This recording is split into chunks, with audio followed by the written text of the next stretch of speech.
In my last video, I found what I thought to be the worst magic type in Elden Ring.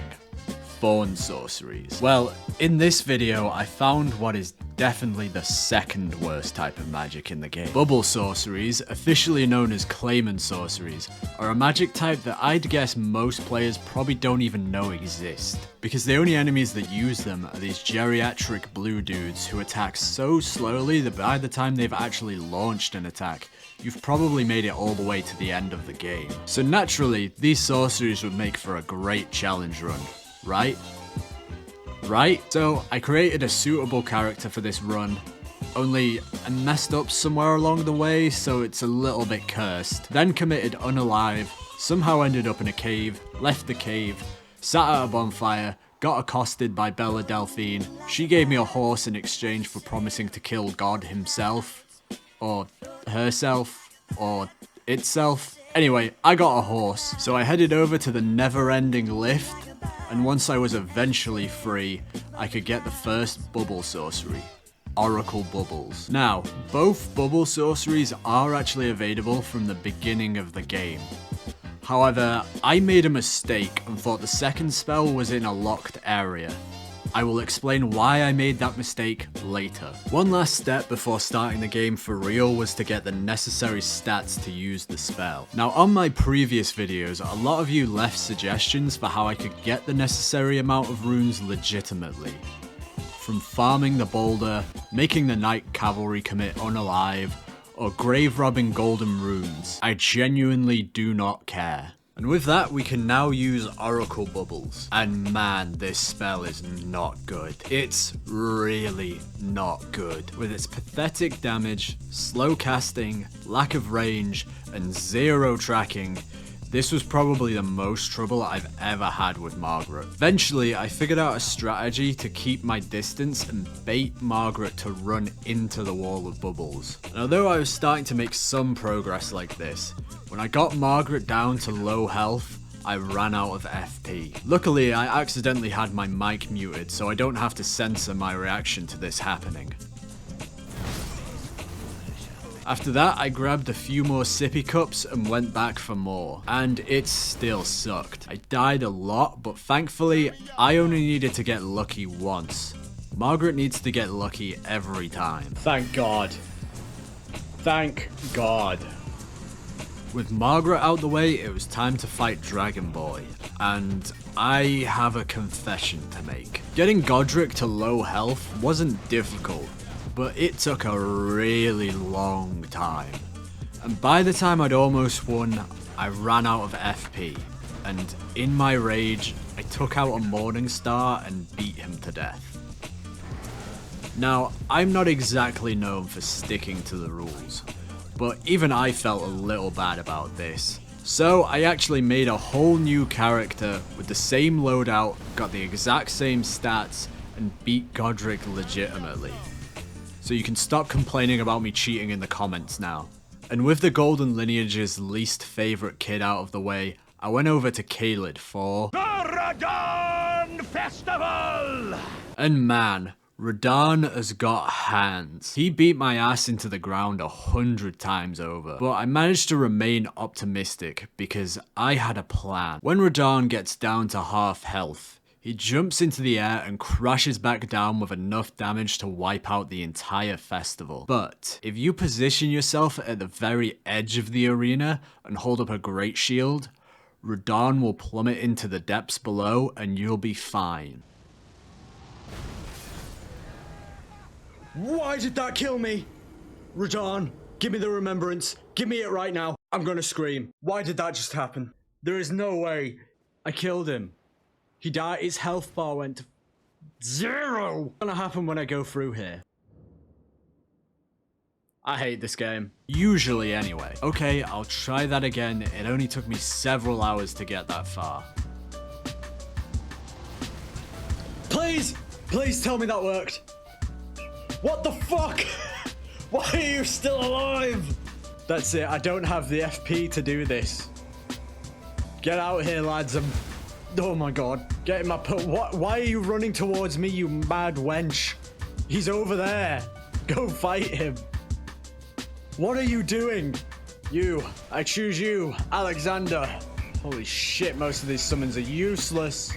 I need to summon more dudes. Where's Alexander? All the others are useless. Who's that? Jaren? Oh my god, it's the woman again. God damn it. Here we go, lads. I'm not doing this again. I don't care. I'm not doing this again. Okay. He's dead. That may not have been the most legitimate boss fight of all time, but you know, desperate times and that. Go do it yourself. I'm sure a lot of you probably consider that to be cheating. But let me explain. First time I used the shield exploit, Radon's health went to 0. So therefore, I won. And it was actually a mistake on FromSoft's part that I didn't get the remembrance. Meaning that anything that happened after that was just me justifiably fixing Miyazaki's mistake. Anyway, half the local wildlife got fucking nuked, and this gave me access to Nocron, where I'd have to face off against myself. This fight actually turned out to be really difficult, since the Mimic could simply roll out of the way of everything. And while I would eventually run out of FP, the Mimic wouldn't. So I started again, this time summoning the Mimic with no clothes or weapons, and somehow it was still difficult, but after wasting a significant amount of my short lifetime, the future meat shield was out the way, and I could get to the ancestral woods. This is where I will explain why I've only been using one spell this whole time. When I began this run, obviously I looked up the spell locations, and that's where I saw this guide video, which for no good reason whatsoever starts in the ancestral woods and takes the longest, most convoluted route imaginable to get to the second spell. A spell which is much easier to get from the Sophia River. All I had to do was read the top comment, and I wouldn't have wasted my time using this godforsaken spell, because now it was time for me to ruin the suburbs for all the rich people. But before I could get in, I had to fight this guy. But the Great Oracle Bubble was an absolute game changer. With significantly more damage, as well as actual tracking, and way more range, it seemed like my suffering was finally over. With that, I made it into Lindell, so I could speedrun straight to Piss Stain Free, who was pretty easy. I managed to do it first try.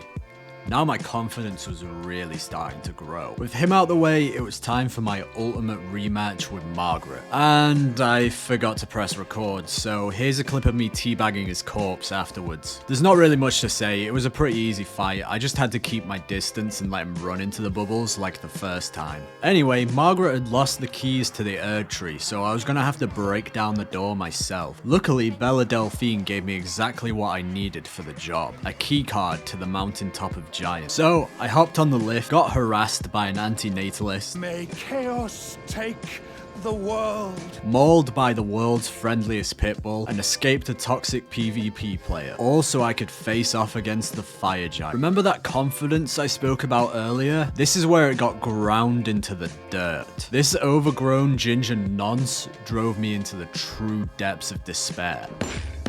Phase 1 wasn't bad, but Phase 2 almost broke me.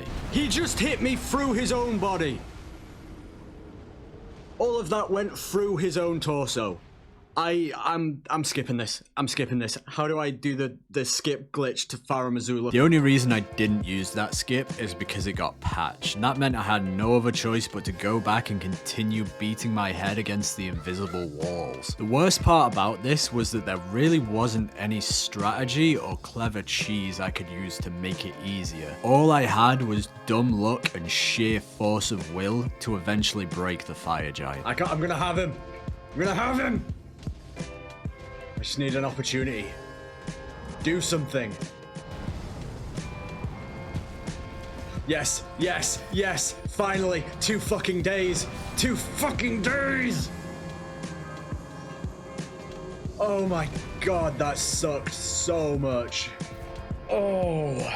And with that 50-foot ball ache out the way, I could finally get up to the forge and accidentally unalive myself. God damn it.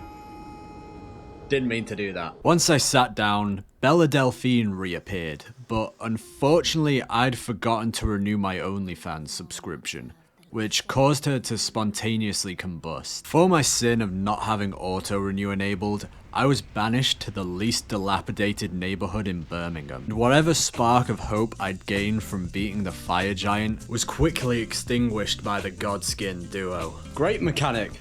Love that.